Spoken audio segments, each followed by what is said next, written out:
নমরুদের একটা মাইয়া ছিল, যেই মেয়েটা, মনে রাখবেন, আমার বিশ্ব নবীর সাথে কিয়ামতের মাঠে বিবাহ হবে।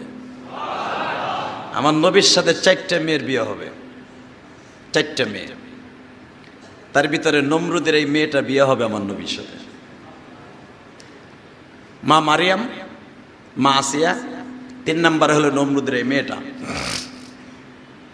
তো নমরুদের এই মেয়েটা আগুনের মধ্যে দোতলার উপরে বইয়া, ছাদের উপরে বইয়া দেখতেছে ইব্রাহিম আলাইহিস সালাতু ওয়াস সালাম আগুনের মধ্যে বইয়া প্লেটের মধ্যে কইরা জান্নাতের আঙ্গুর খাইতেছে, আঙ্গুর খাইতেছে, আপেল খাইতেছে, কলা খাইতেছে, জান্নাতের খাবার যা যা আছে খাওয়াইতেছে আল্লাহ।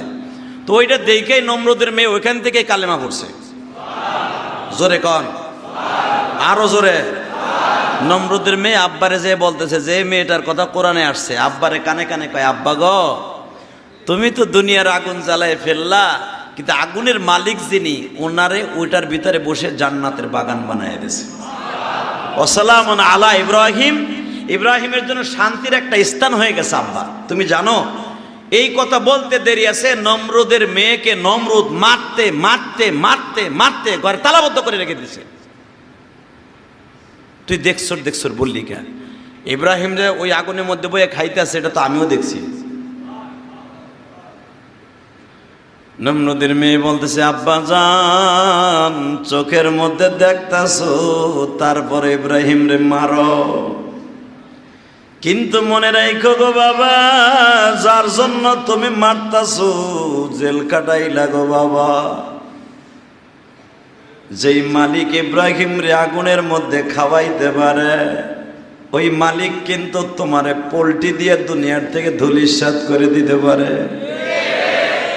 এই কথাটা বলতে দেরি আছে, নমরুদ এত মায়ের মেয়েটারে মারছে গো।